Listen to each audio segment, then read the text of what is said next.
Hey everybody, want to go over a special show here today. This one is all about mold and where to look in your house starting today in order to be able to see if it might be affecting you and your family. Why this is so important, I've talked about this before. I'm going to link it up here today. So please do head on over to stephencabral.com/3147 because I'll leave the list for you of the 10 spots right there.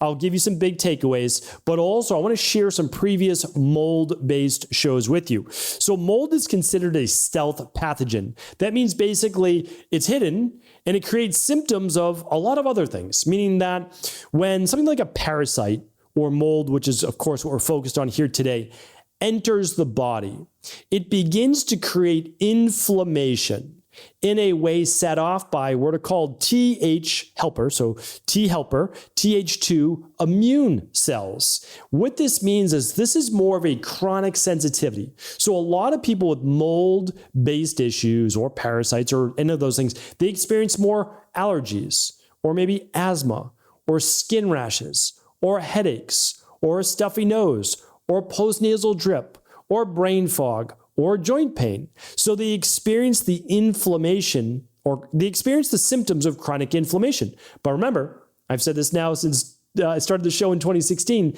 inflammation is not a root cause. Now, it is absolutely part of the disease process. There's no doubt about that. Inflammation is implicated with basically every form of disease in the body. But inflammation comes from something. And in this case, what we're talking about here today is mold. Mold is a, let's call it cousin of a fungus, right? Or a yeast that when you are exposed to it through the nasal passages or consuming it or anything like that. So we breathe it in. That's what I'm going to be talking about here today. But we can also consume it through certain foods as well. And I have shows on that. So here's the thing though. When it enters our body, our immune system goes after it and it continues to attack it and attack it and attack it. And over time, that inflammation is what we feel as now other symptoms. So until we eradicate it and we help with all the mycotoxin waste, it's very challenging. So first of all, you can test yourself for mold and you can do it right at home. It's a simple urine-based test. So I definitely recommend that for ages 3 years old and up if you think a child or yourself or a parent may have it. I'll link that up here today at stephencabral.com/3147. We'll link up the mold test, but I also want you to be able to do a home walkthrough. So this is something that a mold remediation inspector would do in your house as well. Now, obviously they're an expert in it, but it doesn't mean that you can't be looking for these signs and symptoms of mold starting to grow in your house before you even may call someone. All right. So let's get right into it.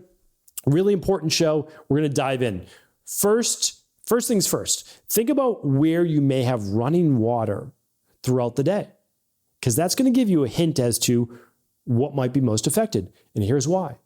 Water damage is the #1 reason for mold to begin to grow in your home. It really is. So sometimes we come into a rental unit. We don't know what happened before that. We don't know if there was a water leak. We don't know anything about that, right? Like they might have plastered or painted over. We're going to talk about that in a moment, how to find that. But these are all things that we need to be at least thinking about, especially as we move more into the different seasons where there can be more mold. Like mold can be just more exacerbated during the spring and the fall-based seasons. All right. So, well, and I should say though, in the south with the humidity, that can exacerbate it as well during the summer. Okay.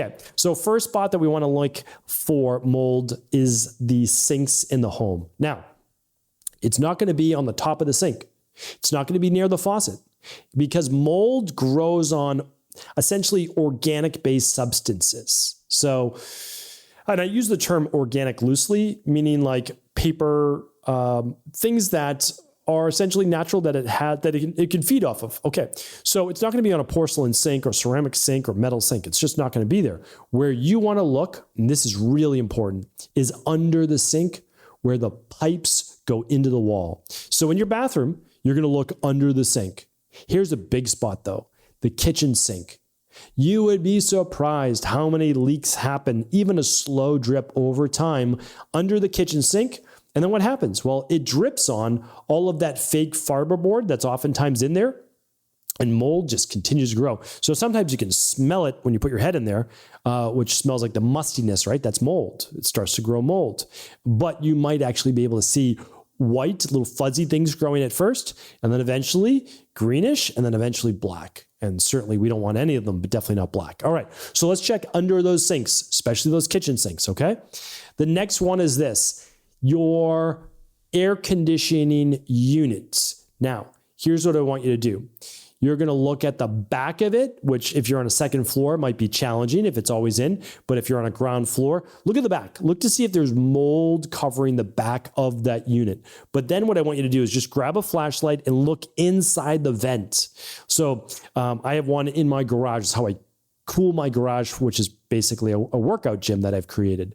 And inside of it, it's only a matter of time, honestly, before the moisture. I mean, think about it. It's air conditioning, right? You're going to have moisture build up. Over time, the fiber or filters can start to grow mold. So it's important to check those out. Eventually, they do need to be replaced. Okay.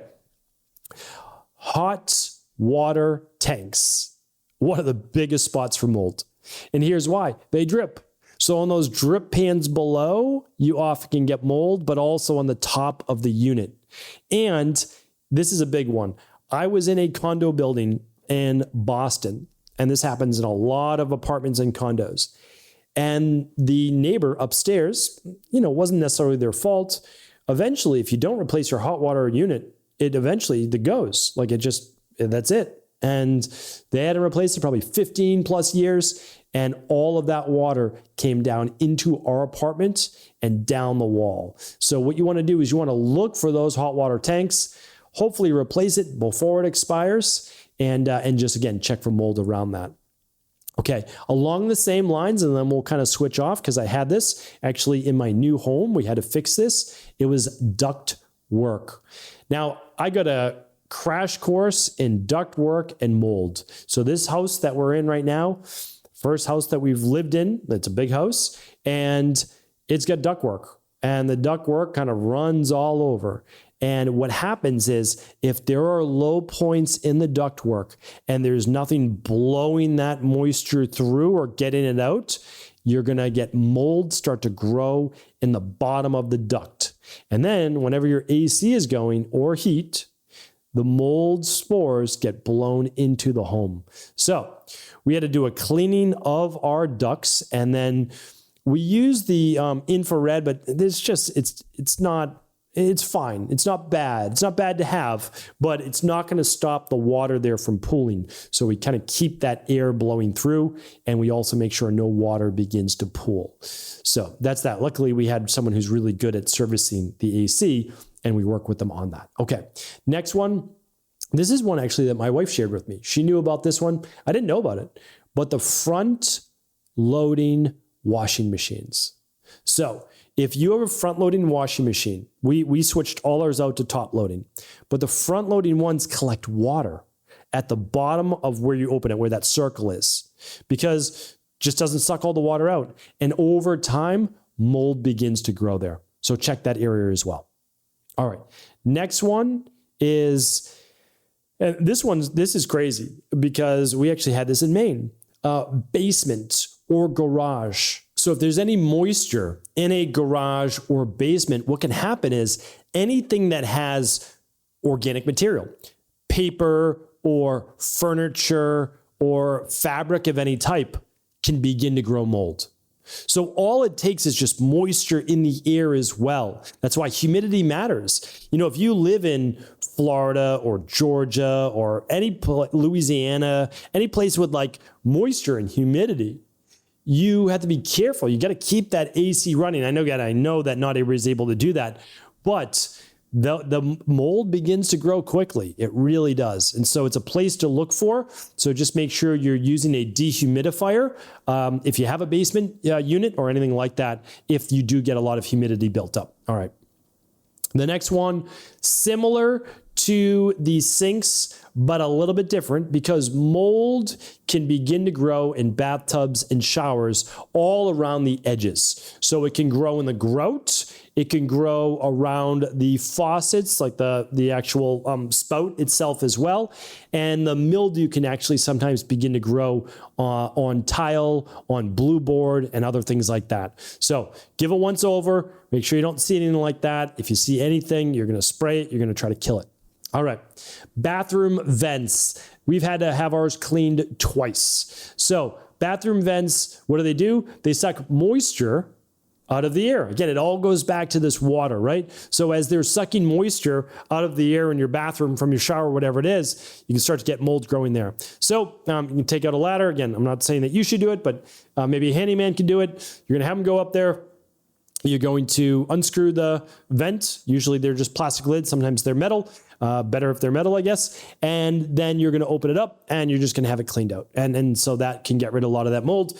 If it's not going to be able to be cleaned off, then you just have to replace that bathroom vent. But again, it's always sitting there in your bathroom and it can be pretty gross. I will say this, this is a big one.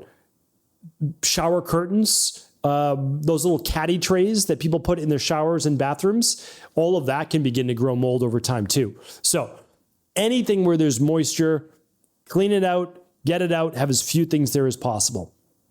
All right, I want to give you one more big one.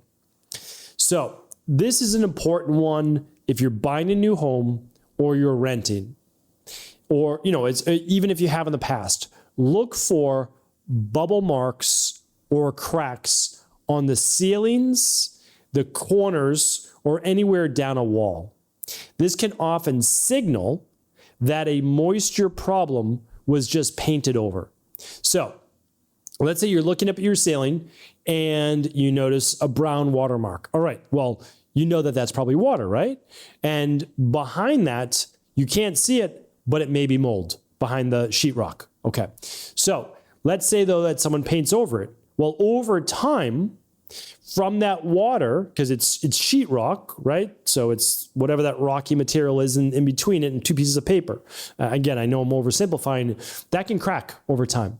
If you start to see those cracks, it could be from potential water damage. Now, a big one though is if you ever see a bubbled area on sheetrock, really, not always, but a really good chance that there was water damage there before and it was just painted over.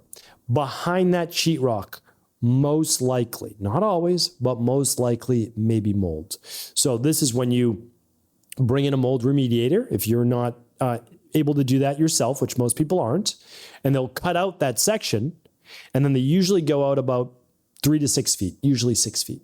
And then what they do is they remove all the mold behind it. So usually what they'll do as well is they'll bring in air ventilation-based units, blowers, all sorts of things to make sure the air is completely dried out, that all the mold is gone, and oftentimes the testing is done before and after as well. So those are the top 10 places to look in your home for mold. And I can't recommend this enough because it is a stealth pathogen, which means that it's essentially invisible, but clearly it can be tested for. You breathe it in. You often just breathe it in through dust particles or from the vents, wherever it may be. And over time, it wears in the immune system.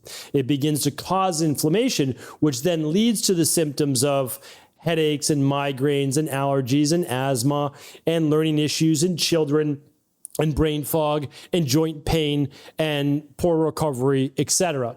Well, what happens is then you go to your PCP and doctor and they begin to palliate all those different symptoms while not understanding and looking for the actual root cause. So hopefully today's show was helpful. I'm going to link up how to run your own mold test for you and your family just to see if you've been exposed. And that is at stephencabral.com/3147. Plus I'll do all the big takeaways in the top 10 spots as a list. All right. Hopefully this was helpful. Always share the show with anyone you believe it could serve. Take care, everybody.